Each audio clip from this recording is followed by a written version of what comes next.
ఇప్పుడు మీరు చూస్తున్న పంట వచ్చి దెబ్బ చిక్కుడు. ఇది కూడా డాలికస్ ఫ్యామిలీని. డాలికస్ ల్యాబ్ అంటే చిక్కుడు కదా, ఇది కూడా చిక్కుడు ఫ్యామిలీని. ఇది మామూలు తమిళనాడు రాష్ట్రంలో డిమాండ్ ఎక్కువ అనమాట. ఇది కూడా one of the most commercial crop.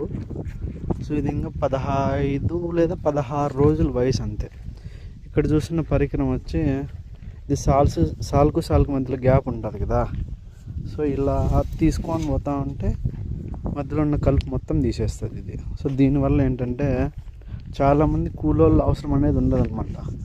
ఎకరా పొలంలో మామూలుగా కూలోళ్ళు అవసరం వచ్చి 14 మంది 15 మంది అయితే కానీ ఎకరా తొగలేరనమాట ఒక రోజుకి. సో దీనివల్ల ఏంటంటే మొత్తం సాల్కు మధ్యలో గ్యాప్ ఉంటుంది కదా, ఆ మధ్యలో ఉన్న కలుపు మొత్తాన్ని తోసేసినామంటే చెట్టుకు మధ్యలో ఉండే కలుపు మాత్రమే తీసే వెసులుబాటు ఉంటుంది. అప్పుడు మనం ఈజీగా తక్కువ కూలోళ్ళని పెట్టుకొని వ్యవసాయం ఈజీగా చేసుకోవచ్చు.